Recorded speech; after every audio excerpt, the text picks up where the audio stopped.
Greetings comic book fans, I'm Jason and welcome to my first comic book reviews video of 2015. Today I will be reviewing the books that came out the first week of January. Two books from my whole video I won't be reviewing are Justice League 3000 and Robocop. I'm still got to catch up with the back issues of them, so I won't be reviewing them this time out, though everything else will be reviewed. In case there's any new viewers, if there are, welcome. But in case there are any new viewers, basically what I do in my reviews, I give an overview of the book, what I thought was good, what I thought was bad, and then I give it a rating out of 5. 5 stars is the book was brilliant. There's nothing bad I can say about it, it's all good. 4 stars is, well, there was some bad, but it's mainly good. 3 stars, it's the good and the bad even itself out, so it's still an alright book. 2 stars, there's some good, but it's mostly bad. Maybe avoid this. And 1 star is just run away from this book as fast as you can. There's nothing in this book but bad stuff. So that is how I rate my books. As always, I'm going to kick things off with reviewing the books from DC Comics first.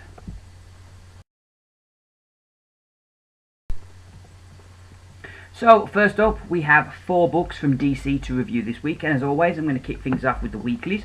The first of which is Batman Eternal, issue number 40. Yeah, overall I enjoyed this. This book's in a strange place at the moment, as it seems we've finished the second big part of the story, and now we're moving into we're setting up the next part of the story, and we're getting all the players and the pieces in place for the next part of the story. So we're in that kind of transitional stage with the book as things are being moved around. So we're catching up with a lot of characters and storylines we've not seen for a bit.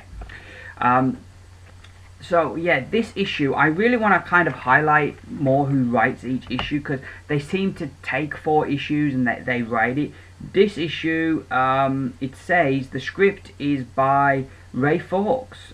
This issue, he writes this one. I think he wrote the last issue as well. I really like what they're doing with Catwoman at the moment. She's a real shade of grey character. It's like you've got Batman, who's got a strict moral code, and he's undeniably the hero of the tale, as his strict moral code of what he will and won't do. You've then got the villains, our Big Bad, who we've not been revealed yet who that is, and all these other characters like Mr. Freeze and Bane, and they're particularly villains. They'll do anything basically to get what they want, to the end result of what they want. So they're bad guys.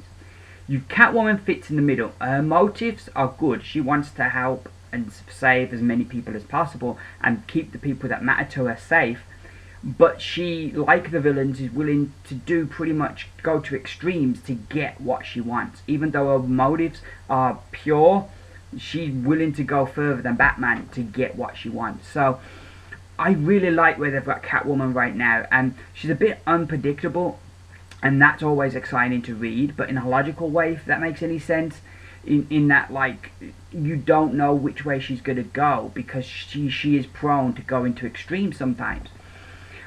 Also, I think she's a really strong female character who's really holding her own in this male-dominated world of gangsters and bad guys. She's really holding her own, and I think she's a real positive female role model in a way, because of how she is holding her own in this male-dominated world.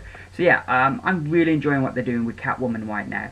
Vicky Vale is also a very interesting character, as she's kind of uncovering the fact that all these things that are happening, they're not random, they're all connected. And so, you know, I'm really interested in where her story is going to go, and is she going to be the one who's going to help Batman to piece things together. I like the art. We've got 2 artists this issue, but even so, I like the art. It doesn't mention any inkers, so I don't know if they inked as well as drew, but it's just got a real kind of, the way it is, there's a gritty kind of quality to it that I just think works really well for this story. That's my particular favourite page, when you have that character there blows up the car. But yeah, I really like the art in this issue. And like, usually I'm not a fan of having 2 artists on a book, but this issue, I think it worked nicely. I don't know if they were like both similar styles, so they complemented each other or they helped each other out. But yeah, it worked really well. Whatever they did, keep doing it. Because I think the art is the only thing with this book that I really had a regular issue with.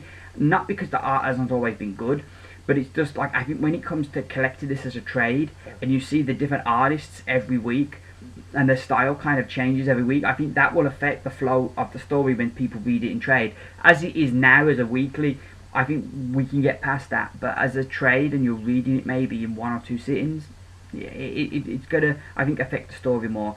I kind of felt a bit sorry for the Riddler this issue. Even though he brings it on himself, he just wants to get away, but he can't help gloating to Batman that he's figured it all out. And Batman isn't going to torture him. He's going to just do the thing Riddler at least wants him to do, and that's take him back to Gotham. So I really liked how Batman dealt with the situation, but at the same time, you kind of felt a bit sorry for Riddler, as you can really see he's genuinely scared of whoever this big bad is. And that's another thing that I really like as well, is the mystery of who this big bad is, and the way they're really teasing us with it now. I don't want them to let us know anytime soon. I want it to go on a bit longer. You know, let it build a bit more and then reveal it. But I'm really liking that mystery. But then the end, however, it did confuse me, and I don't know if this is because I've misread a previous issue or if it is confusing. But Jim Corrigan turns up at the end. I'm not going to say what happens, but I thought a few weeks back when we caught up with Batwing, Jim Corrigan was living with him and he was seeing ghosts. If not, who was that was living with Batwing? I may need to go and reread that and check it out, but yeah, I was a bit confused with the way this ended, because I thought, well, how come Jim Corrigan's there when he was there a few issues ago? But other than that, I'm really enjoying this right now, even though like we're setting up the pieces for the next phase of the story. I'm still really enjoying this. I like what they're doing with a lot of the characters. I like the direction of the story. This has just been really good, and I give Batman Eternal issue number 40 4 stars out of 5. So our other weekly from DC, it is the New 52 Futures End issue number 36. And this is kind of in a similar state as Batman Eternal, where we finished the one big story now, and this issue seems to be very much setting up other parts of the story and putting things into play. So that's very much where we are right now, catching up with characters we haven't seen for a while. It was cool catching up with the Justice League, even if we only saw the Shazam, Superman and Stormguard. It was still cool catching up with them. We got a bit of Stormguard's origin, even though it didn't totally make sense. But at least they're kind of fleshing out some of these extra characters, so that was cool. I'm really interested to see where Frankenstein and 50 Sue's stories are going to go, because all the other stories kind of seem to be linked by the thing of they all come back to Brainiac. But with their stories, I'm kind of thinking, well, how is it going to connect to Brainiac? So that's going to be an interesting journey. I have enjoyed 50 Sue's character a bit more the last 2 issues, and I find her relationship with Lana Lang really interesting and really engaging. I think that's the best thing they've done with 50 Sue since this series began, because there is a bit of a mystery. Kind of people mention she's not a child, that's just the way she chooses to appear. So I think there's a lot more depth there to discover with 50 Sue, and I think we're certainly going in the right direction. I really like the team up of Superman and Constantine. I think they're totally different characters, and I think the team up of them, this odd couple, I think really works really well. And I personally would love to see an ongoing of Constantine and Superman, especially since Superman's weakness is magic. I think that would be a really interesting relationship there. So yeah, but all in all, I enjoyed this. It wasn't the strongest issue we've had. You know, like I say, the main stories I enjoyed, but it didn't really feel like we progressed a great deal. It's just, this issue just very much felt like it was setting up stuff. I didn't quite understand what went on with Amethyst and Constantine. I think it was he was meant to be a projection and not real, but it still wasn't 100% clear, or maybe that's just me having a stupid moment. But all in all, I like this. The art was alright, nothing spectacular. Oh god, I say that as I find this page, and you kind of look at the detail of the characters of this page, it does look a bit bad. Yeah, the art, this issue, flicking through it now, yeah, the art does look a bit rough there. So yeah, the art isn't the greatest. Not a must-buy issue, but I'm still really enjoying this story, and I give Future's End issue number 36 3 stars out of 5. So now our other two books are both the monthly books, and we have next up Swamp Thing issue 38. Really enjoying this story. It's sad to see Charles Soule go, but it's definitely, he's going to go out with a bang. It's really cool seeing him bring back characters from even before his run began, and really giving us a big send-off with all these characters coming back. I really like how he's using them and how he's brought them back, and I think that's really cool. It's really rewarding long-time readers, and I think if you was a new reader to this, you might be a bit confused because you don't really quite know all the relationships between the characters. So yeah, I think definitely this book at the moment is being written for long-term readers, and as a long-term reader, that's great. But it probably is in that strange position where you know the book's going to end, so you don't have to be thinking about getting new readers. So you can make it more kind of just fit those long-term readers, and that's the time you can do it. So I can't really kind of complain about that. I've been a long-time reader. I get it all. But it could be a problem if you was new. It's bittersweet reading it. I love the story, the whole thing with the machines wanting to take over, the red and the green and everything, and this whole big war coming, and Lady Weeds becoming the avatar of the machines. I think so many great things that they're doing in this book, and interesting directions that they're taking everything. Even that cover, I think, is just fantastic. Really great cover.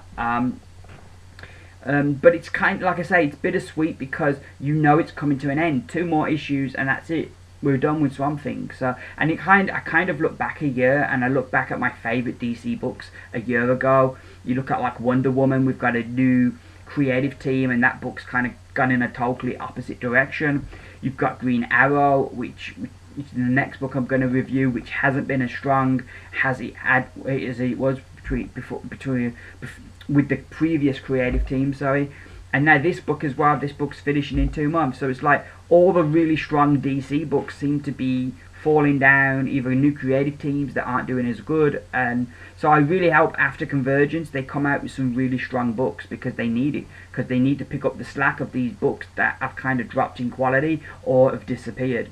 But getting back to this, I really like the way the story started off really bright, as Swamp Things teamed up with Abigail, and they're really kicking the machine's ass, and then you kind of get the tide turns as Madam Weeds puts her plan into action.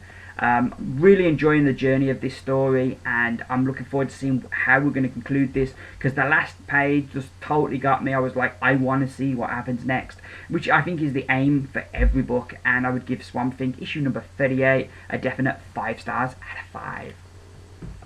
So finally this week we have a Green Arrow issue, or I should say finally for the DC books, that is.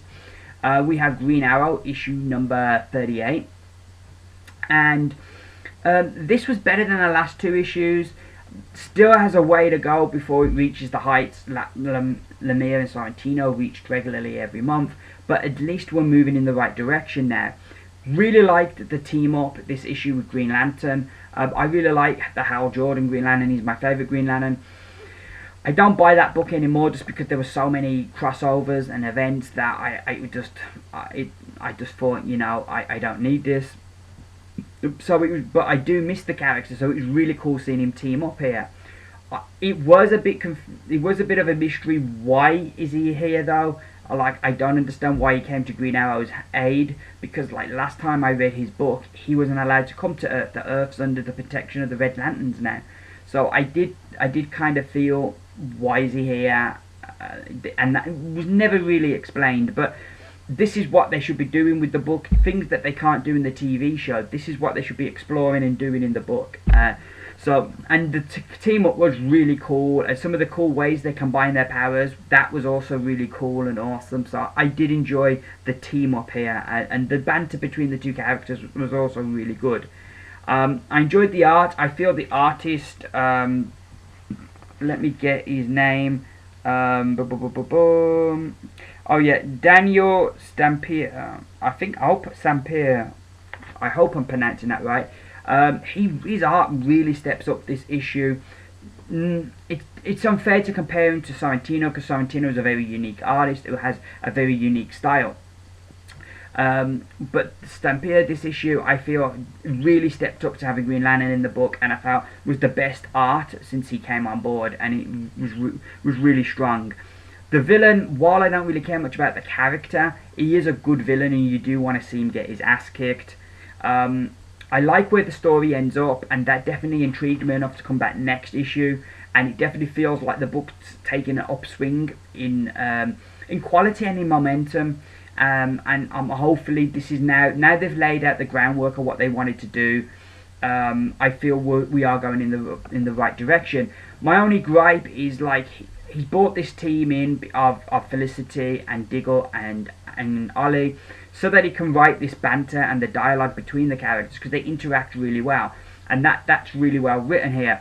The problem with it here compared to the TV show, the characters have got a history, and how they came together.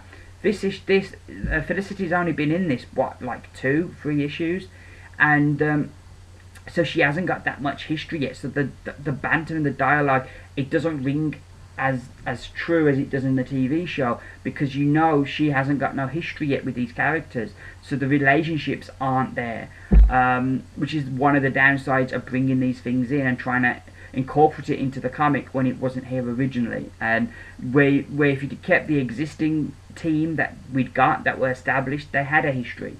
And at least with Felicity now in this book, you don't have that, and that is a weakness of the book. But like I say, I think it's heading in the right direction, and I'd give Green Arrow issue number 38 4 stars out of 5. So that's all my DC books. Next up, we're going to review the books that I got from the independent comic companies.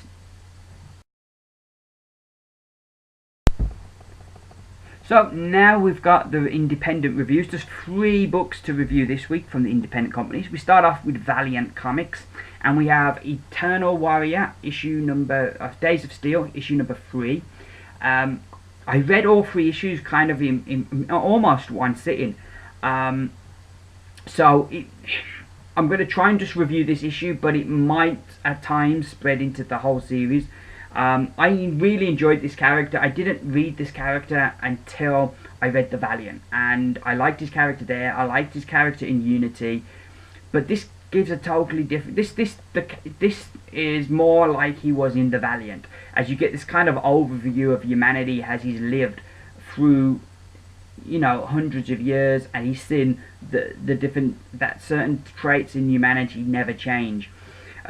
This issue, I really like the character, and I've liked the character all the way through. I think he's a really likeable character. He's a guy who wants to do what's right, but that doesn't make him kind of like a Boy Scout or wishy-washy. He's still a great warrior. He can still kick ass. He's still a badass, but he does try and do the right thing and do what's right, and to help people and stick up for the helpless. And I really like the character. I think that Peter Milligan does a great job of writing this character, and I'm really enjoyed the way he writes him. I like the twist in the tale in the way that the warrior wasn't the one who wins the day, and you know, I like that as a difference, that as a change.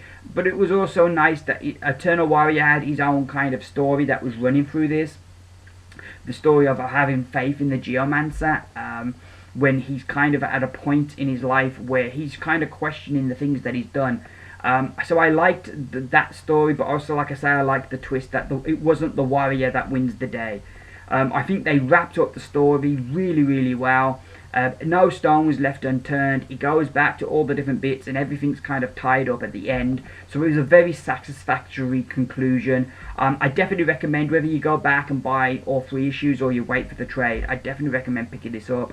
It was a really good book. Right now, everything I read, a Valiant, I love. I'm becoming a real Valiant fanboy, and this was another really good series, and I give Eternal Warrior Days of Steel issue number 3 5 stars out of 5. So next up, we move over to Dark Horse Comics, and we have Hellboy and the BPRD 1952 issue number 2, and this was another really good issue. With BPRD Hell on Earth, I'm kind of struggling to get into that. There's aspects of it that I'm thinking I may need to go and read that in trade to catch up, because there are aspects of it that I'm really struggling to kind of get and to understand, and there's bits of the book that I'm just not connecting with. with this is a much easier time connecting with this. And if you're like me, BPRD or Mignolaverse newbie, this is a much better book to pick up, as it's a lot easier to get into. I like the aspects of this book that there's a lot of mystery to it, and you kind of, last issue kind of laid the groundwork of who these characters are and what the situation is. This issue we get in more into the situation. There's a lot of mystery in the story as you're kind of uncovering stuff, and things have been teased, and they're pushing you in certain ways that this might go here and this might go here. There's a real tenseness all through the story. You're on the edge of your seat. It's like sitting what like a horror movie, and you know the big bad's gonna jump out any minute. And it keeps that tense feeling up all the way through it.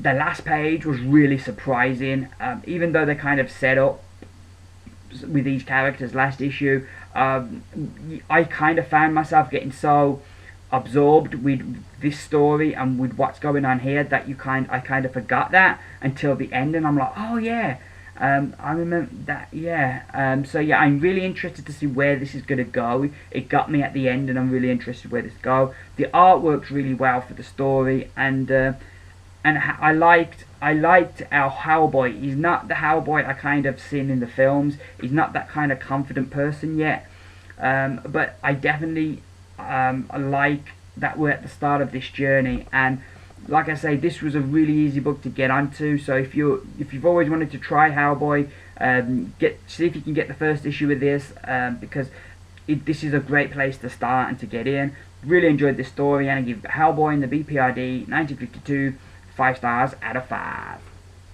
So our final independent book this week is from Image Comics, and it is a Birthright issue number 4, and it's just another excellent issue. I like that cover, really atmospheric kind of cover there, which I really liked, and the story is really good. I think this issue we get into the mother a bit more, and we get to learn a bit more about her side of the story, which I really liked, and it fleshes out not just her character but her whole part in this story. So I liked that a lot. I thought that was good, and like I say, it's that family element, that family drama that kind of grounds the whole story, because you've got these fantastical things going on with where Mikey's supposed to have been, but then we ground that with the family emotion of getting their son back after he's been missing for a year, and what that year of him missing has done to the family. It just grounds the whole book in the real world, and so that really adds, I think, to the story. I like how they jump between the past and the present, how they jump between a year ago when Mikey first arrived in this other world, and they jump and then they jump back into now. I like how they do that, and that's really cool. The end of the issue is really exciting. I like how they kind of tease that certain things are going to come out, but then something always happens to stop it.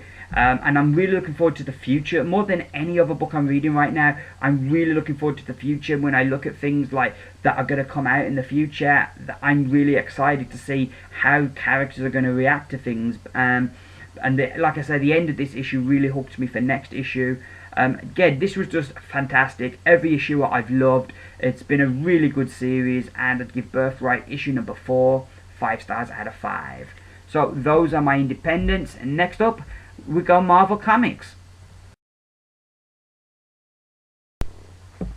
So finally we have 7 books now from Marvel Comics to conclude my reviews. We kick things off with All New X Factor issue number 19. This is the penultimate issue. Yes, the next one, issue 20, is the final issue of the series. It's sad that it's finishing, because the thing with Peter David as a writer is that gets stronger as the series goes on, and as he's able to put these layers onto his story with each issue, you get more into the story and into the characters, and that's his great strength. But unfortunately, the problem with that style of writing is you often have a weak start, and in today's comic book world, you cannot have a weak start. You have to hit the ground running, else you end up cancelled, because it's very difficult to get over and to get readers back in after having a weak start. But right now, this is really good. It concludes a two-part story, and it's a fantastic conclusion to that story. I really enjoyed the end as it kind of pushes the story in a new direction, and I'm really intrigued to where that's going to go next issue. I really like what Peter David's doing with these characters. He's taking characters that I didn't care that much about, like Polaris, like Danger, and I really care about them. Plus, I think he writes Gambit better than I've read anybody write Gambit for years. So I really like what he's doing with a lot of these characters. Like I say, it's sad to go, but I can understand where Marvel are coming from. But I really enjoyed this issue, and I give All New X Factor issue number 19 5 stars out of 5. So next up we go off into the cosmic part of the Marvel Universe with Legendary Star-Lord issue number 7. I really liked this issue because what's happened is Star-Lord has been captured. This villain called Mr. Knife has been after him for a long while. Finally he's got him, and it's revealed that Mr. Knife is in fact Star-Lord's father, the deposed Emperor, Jason. And Kitty has kind of rushed across the galaxy to try and save Star-Lord because they're like together, but she doesn't like space, so she never gets to see Star-Lord. I really liked Kitty in this, and I like that they get together at long last. That was really cool. But also I liked how badass and how strong and confident Kitty is, and I thought she's a really great character in this book. And kind of, if you have to talk about strong female characters, Kitty Pryde has to be part of that conversation, and she shows why here, and she's really showcased in fantastic style. However, like the weak side, you kind of feel for the most of the issue that's the only kind of thing happening, and there are a few pages where it feels stretched out, and you kind of like get there already as they're kind of stretching things out a bit too much, because it doesn't seem that there's enough content for the whole issue, so it stretches it out, and that was a weakness. Also, the identity of Mr. Knife doesn't make, as he only just become Mr. Knife, as Mr. Knife been a character that's been along for a long time, because certainly you look at what he's been able to get, if he's done that in a few months, like geez, he'll have an empire not too long, if that's how quickly he builds things. So yeah, I did have a bit of trouble, and I'm hoping that at some point they kind of clear up the whole timeline of how he became Mr. Knife. This for me is a book that's on the chopping block. I'm kind of like I'm looking at this book as a potential book to drop, just because I feel the quality's been up and down of the series, but I'm going to wait to after Black Vortex and see what that's like, and I'll make a decision then. But certainly this wasn't the strongest issue of Star-Lord, but it wasn't a horrible issue either, because we got something that we've been building for 7 issues, so in that respect it was a positive. But it did feel a bit stretched out, and I'd give issue number 7, A Legendary Star-Lord, 3 stars out of 5. So moving up right along now, back to Earth, and we have Hulk issue number 10. And this issue, it's a showdown with the Red Hulk. It is a fantastic battle, and I loved it, and it kind of showcased the strengths of both characters, which I really liked. I love the long-term story that Jerry Duggan is telling here. Hulk's got some kind of long-term plan, or Doc Green as he now wants to be called. He's got some kind of long-term plan, but we don't quite know what it is yet, and I'm really liking that. I'm really enjoying, after initially not being totally into it, I'm really enjoying this version of the Hulk, and I'm really intrigued with where we're going to go. As I mentioned, I love the fight, and I love how they're bringing all these characters back into it, and how the story's all getting connected up, and how we find that all these characters are connected to each other. I think this is a really underrated book right now out of Marvel, and Jerry Duggan's doing a great job. I think Begley on art is really picking up the art, and I think, because I felt like when this book started, his art wasn't as strong as it could be, and but I don't know if he's getting more time to do the issues now, because it does seem to have fallen into a once a month kind of pattern, where it was, I think, twice a month, or at least it seemed that way. So I don't know if for Bagley that's giving him more time, so he's able to do the art better, or if it just works better with Duggan, or maybe there were other issues going on at the time. But certainly his art, I feel, is really improved and is really strong this issue. All in all, I think this has been a really good book, and this was another strong issue. And I give Hulk issue number 10 5 stars out of 5. So now we move on to Iron Fist, the Living Weapon, issue number 8. Love that cover, really do. This issue, we're in the second phase of the story now. The first phase was the fall of Iron Fist. Now we've got the redemption. This is the next part of the story, the redemption of Iron Fist. This issue, he has to go to the underworld to, because he has unresolved issues he needs to deal with. Somebody he needs to find before he can move on to the next stage of his redemption. I really love the way that this issue is drawn and coloured, because he's in the underworld. We kind of start the story off. He's kind of like in a dream state, if you will. And then he kind of comes to this underworld, and the art is like this black and white kind of art with bits of colour here and there, but it's like this all the way through the underworld scenes. And there's some fantastic moments. Really loved this whole art style, and it's one of the strengths of this book is because the one person does the art, does the writing, does the colours, does the inking. You've just got their vision, their pure vision of what they want for this book, and how they see this book. I really love, then the last couple of pages, we kind of jump back into the regular world, and the colours all come back. I'm really enjoying, like I say, seeing that unadulterated person's vision of what they want for the story. I'm enjoying that. I'm enjoying this story. I thought this was really good as the next step to his redemption and something he has to put to peace.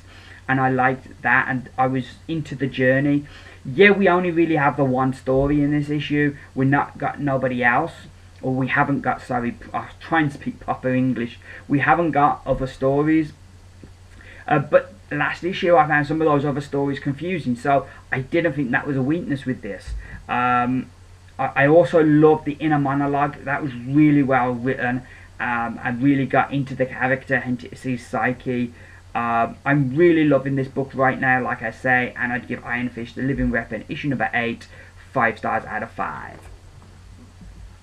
So we move on now to The Punisher, issue number 14. This was the issue we've been waiting for. We finally get the showdown. The Howling Commandos have what's left of the Punisher's family, and they're trying to lure Punisher into a trap so they can take him in, because they've been hired to capture him. But then also you've got these gangsters, the Dos Souls, this gang that have taken over Los Angeles, and he needs to take them down as well to try and save Los Angeles. So you've got kind of these two stories, and Punisher has found a way to try and combine these two battles into one. I really like this. It was a really great showdown. Things don't go as expected, as we the reader expect, or as Punisher expects. I like this. What I liked was that Punisher is shown as more than just this madman with a gun, this psychopath. He's quite a tactician, and I really like that side of Punisher, and when we get to see it. Like I say, it is a bit of a twist, the way that it goes. And initially reading it, I was a bit disappointed. Not because I didn't enjoy it, but it was just that I suppose you have to credit the writing, that there are characters in here whose fate I'm really concerned about, and that's from the writing, and how the writing has kind of brought these characters and made us care about them, that I'm really troubled by some of the things that happen in this, because I really don't know what's going to happen to some of these characters. They're in a pretty bad position. We have 3 artists on this issue, which hurts it, which I do think hurt the issue. But overall, I enjoyed it, and I think this has been a really strong run. And I give The Punisher, issue number 14, 4 stars out of 5. We then have our penultimate issue book this week. It is The Amazing Spider-Man, issue number 12, which features part 4 of Spider-Verse. I love the structure of the Spider-Verse, how you have this as your main book, and you can just read the main book and you'll get the story. But then if you want more, the other books kind of add to it. So I liked that a lot, and I think that's really cool. I'm really loving seeing the different versions of Spider-Man from all these different worlds. Like this issue, we get like these 3 spiders from these 3 different versions of Japan, and we get a giant robot Spider-Man, which is just awesome. I loved that. Art is fantastic. Giuseppe Camuncoli once again proves why he's my favourite Spider artist, as his art is just awesome. I loved the art. The last page, jaw-dropping. If ever there was, I hate the phrase game-changing, but that last page, whoa, it was game-changing. It just knocked me for 6, and I'm super excited to see the next issue, to see where we're gonna go. But yeah, this whole book, I've really enjoyed. It's been fantastic. I'm really enjoyed this issue, and nothing I can really complain about. And I give The Amazing Spider-Man issue number 12 my pick of the week. So our final book this week, it is Spider-Man 2099 issue number 7. I feel this book, Peter David writes it, a writer that I like, but I don't think it's really reached the heights it could have, and I think him being stuck in the modern day has kind of took away what made Spider-Man 2099 special.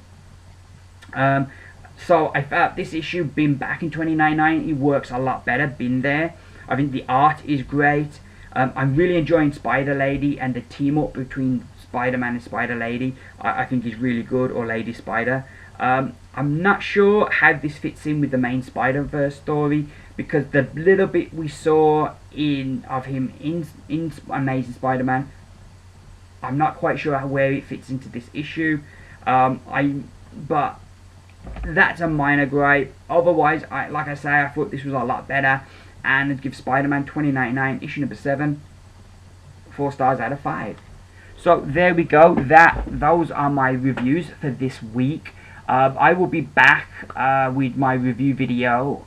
No, sorry, I will be back with my haul video, I should say, either Wednesday or Thursday.